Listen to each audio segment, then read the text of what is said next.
चलिए बिना किसी देरी के सीधा इस कमाल की कहानी में गोता लगाते हैं। आज की इस खास प्रस्तुति में हम एक बेहद दिलचस्प एनिमेटेड सफर पर निकलने वाले हैं। हम चलेंगे प्राचीन भारत के एक छोटे से गांव गोपालपुर। देखिए, अक्सर दुनिया में ये माना जाता है कि जो जितना ज्यादा शोर मचाता है लोग उसी की सुनते हैं। सही कहा ना? लेकिन आज जो कहानी हम डिकोड करने जा रहे हैं वो इस पूरी धारणा को पलट कर रख देगी। हम एक ऐसे लड़के की यात्रा को समझेंगे जिसकी मेहनत इतनी खामोश थी कि किसी को कानो कान खबर तक नहीं हुई, लेकिन जब उसका परिणाम सामने आया तो सच मानिए उसने पूरी दुनिया को हैरान कर दिया। तो सबसे बड़ा सवाल यही उठता है कि क्या खामोशी वाकई किसी शेर के दहाड़ से भी ज्यादा तेज गूंज सकती है? सुनने में थोड़ा अजीब लगता है ना, लेकिन ये एक ऐसा विचार है जो सीधे सोचने पर मजबूर कर देता है। इस पूरे विश्लेषण के दौरान हम बिल्कुल इसी गहराई को खंगालने वाले हैं कि कैसे बिना कोई शोर शराबा किए बस एक निरंतर और शांत समर्पण उन बड़े बड़े और खोखले दावों को मीलों पीछे छोड़ देता है जो सिर्फ बातों तक सीमित रहते हैं। तो शुरुआत करते हैं कहानी के पहले हिस्से से। भाग 1, खामोश लड़का। इस एनिमेटेड कहानी की शुरुआत होती है एक बहुत ही खूबसूरत और शांत सुबह से। गोपालपुर गांव की सुबह, जहां मंदिर की घंटियां बज रही हैं और बैलों की आवाजें आ रही हैं। गांव के एक हिस्से में बच्चे खूब शोर मचा रहे हैं, खेल रहे हैं। वहीं कालू नाम का एक लड़का है जो बड़ी जोर जोर से हंसते हुए एक लड़के को नदी वाला साधु कहकर चिढ़ा रहा है। और वहीं दूसरी ओर चांदन नदी के ठीक किनारे एक 14 साल का लड़का बिल्कुल शांत बैठा है। उसका नाम अनुज है। वो पूरी तरह से एकाग्र होकर बस चांदन नदी के बहाव को निहार रहा है।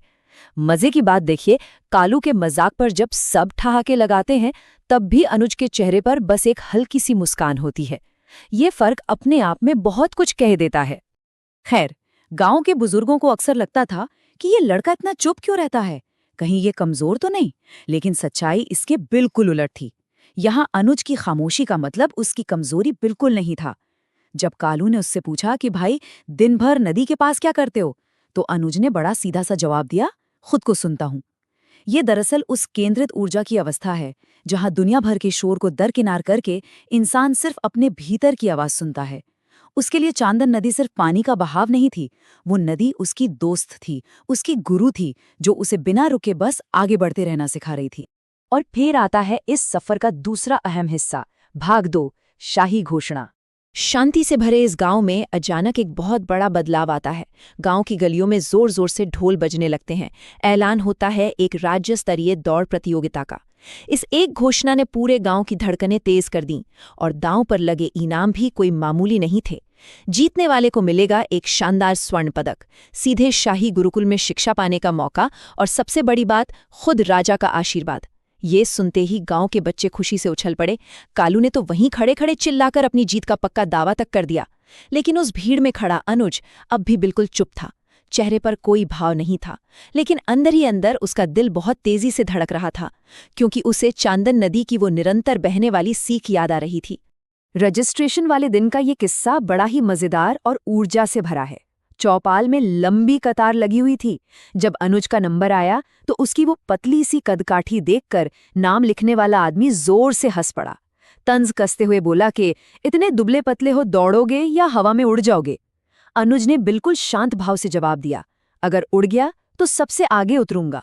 ये आत्मविश्वास सच में गजब का था। पीछे से कालू ने भी ताना मारा कि भाई अपनी नदी को भी साथ ले आना। अनुज बस मुस्कुराया और बिना कोई बहस किए वहां से लौट गया। चलिए अब बढ़ते हैं कहानी के सबसे मुश्किल दौर की तरफ। भाग 3, खामोशी में अभ्यास।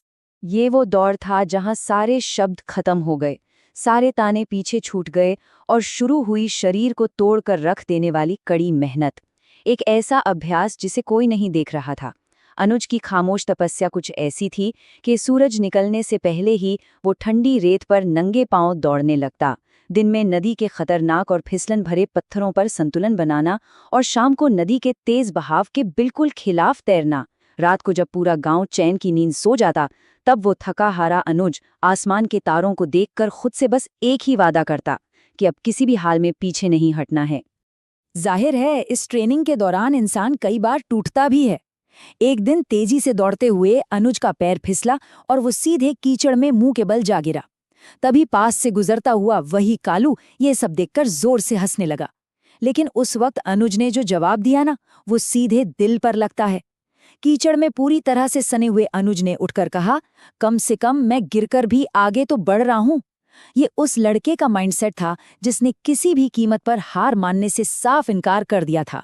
इसी कड़ी मेहनत के बीच एक बड़ा ही हल्का और फनी मोमेंट भी आता है। लगातार दौड़ने की वजह से एक सुबह अनुज का शरीर जवाब दे गया।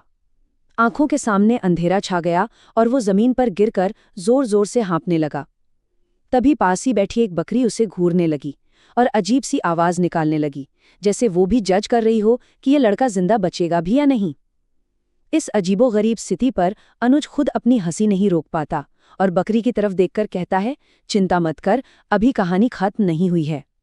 उसी शाम जब अनुज घर लौटा तो उसके पैरों में पड़े छालों को देखकर माँ की आंखें छलक आईं।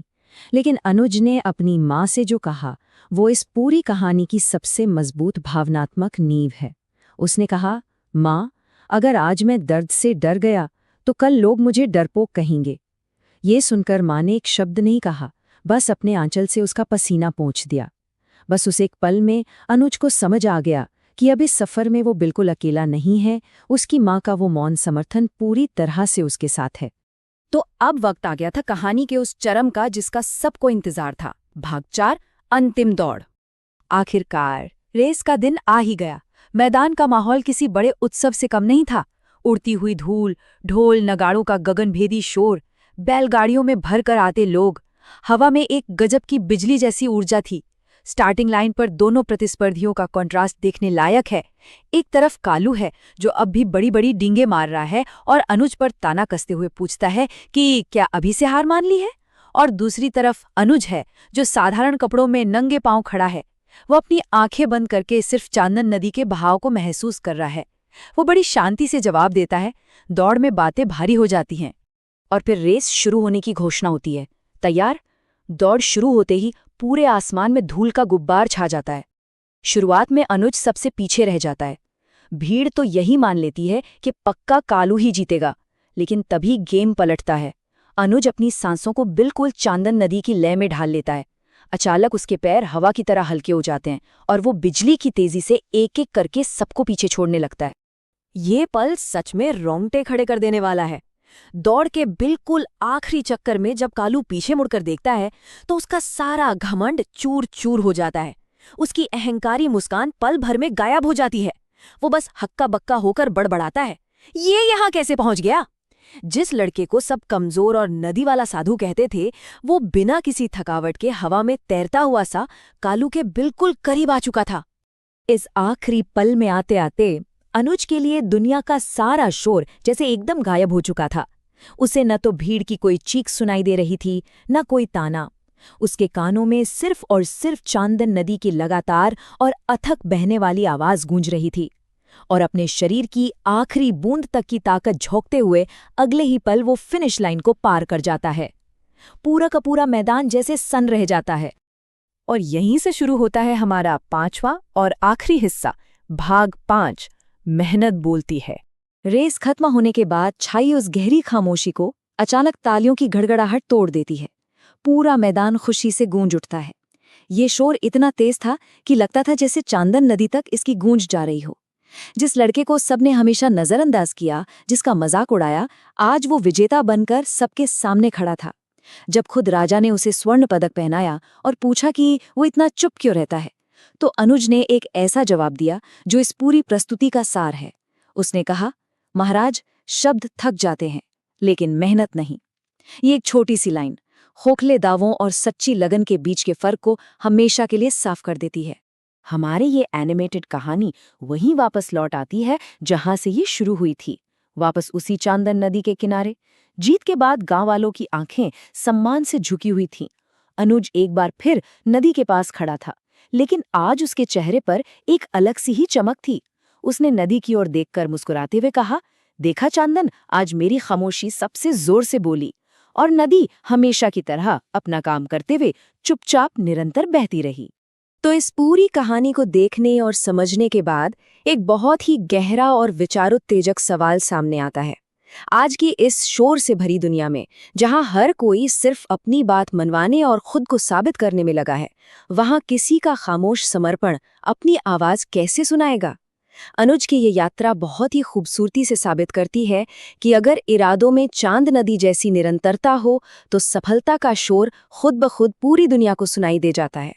इस खामोश ताकत को पहचानने और अपनी जिंदगी में उतारने का ये विचार वाकई में कमाल का है।